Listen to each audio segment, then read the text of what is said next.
Chelsea Wolf match, I got up and I ran, towards the gate. On getting there, he has been mercilessly beaten. He could not carry his body. He was entirely weak, but he was not dead. I carried him in the midst of about 25, 30 people, if I'm not mistaken. I entered into their midst because he was my engineer. I carried him, and I was pleading, knowing and having the background of the kind of mentality these people are. And I started begging and pleading to this guy, please stop. The response I got, I was shocked to have gotten that kind of response from somebody that I know very well, one of the Hausa guys. The guy said, I know you. I said, you guys know me. He said, yes, I know you, but we kill you too. At that point, one of those guys, my security was there because I didn't go alone. I went with my own security guard too, within the estate. And I also saw, Tosin there, one of the deceased son, trying to assist him. The guy just ran into one of the shops just behind us, and he brought out plank. In my head, on top of my head, knowing the kind of people they were, and they were much more than us, it was like a mob action against the man. I had to drop him and ran for my dear life. In fact, I couldn't have even run into the estate. I ran completely outside the estate, because if they should get hold of me, 20, 30 people on top of me, God knows, probably I would have been killed. So I ran and I started calling people. Fortunately, chairman of the estate has been informed. He also ran down.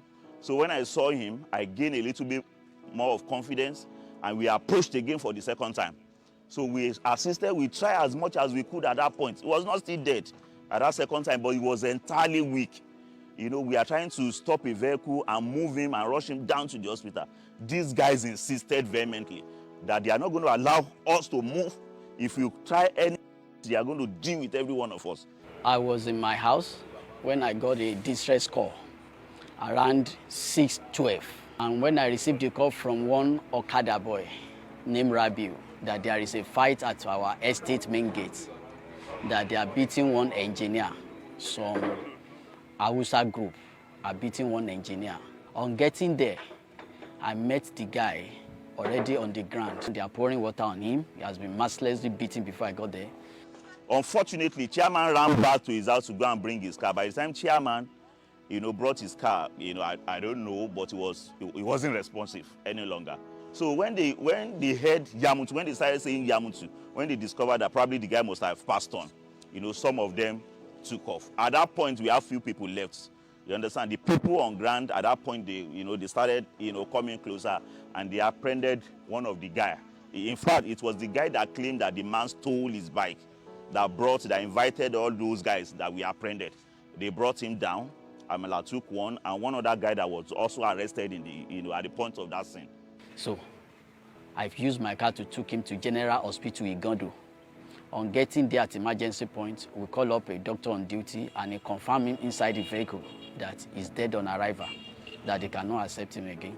So immediately I called back the station officer, Idimu Police Station, and he said we should bring him back to the Idimu Police Station, where we met with the DCO in the station that night.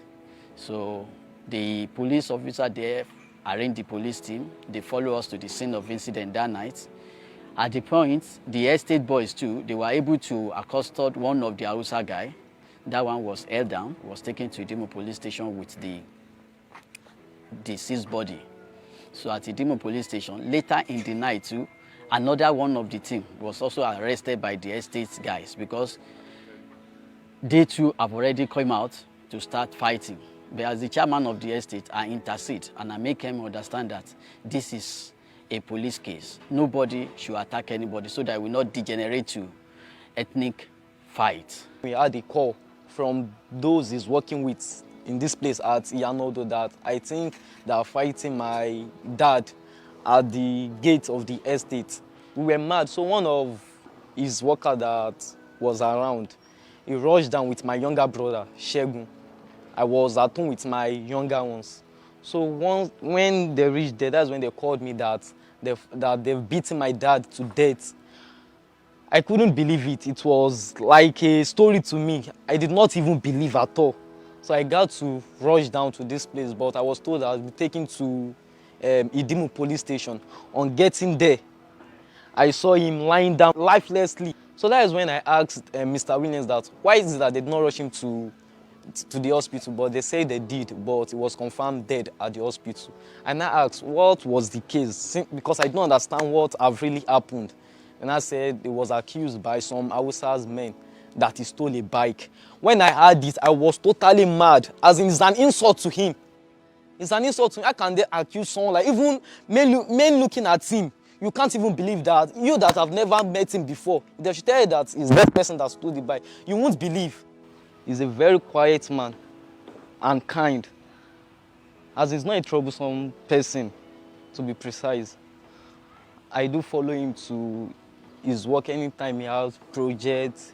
I do travel with him to the east, even at Abuja. Currently, he has one project at Abuja. We're meant to have been anchoring the project now, but due to the fact that we lost our mother some months ago, he said he doesn't want to leave his children, since he have a project that is handling presently at Lagos State, at Yanodo Royal Estate. We had Hausa, staying within the estate, and we thought we've done so many things, so many activities that will unite us together as one estate, regardless of the tribe. But these people, at every point in time, they kept on exhibiting attitude and manners that shows that they don't want to be at peace with anybody. The case has been escalated to the government. This case has been taken to Panti, CID division right now, and we believe justice, is going to be done at the end of the day. And based on my investigations, when they brought them, they are not as much as this. They are just a very few people with the intention of using the place to be selling ingredients for the people in the community.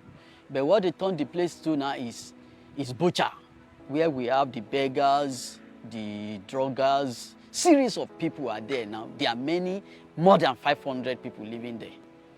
And the last times when they beat our security, I met with the Cherokee that is present on site here.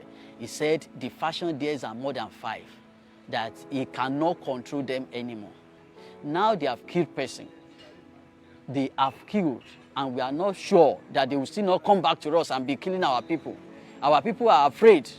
They are unable to stay in their properties again. So when we get to the king's palace, the king summoned their Cherokee. They testify to it that it happened. They are looking into it. But at the end of it all, the king pronounced that they must leave. What we want from government is to relocate them completely from here, and also get those people that are involved in a brutal murder of an engineer that has been in this site for more than 5 years. He built more than 8 houses in this community. It's well known. Brutally murdered in broad daylight in the presence of people.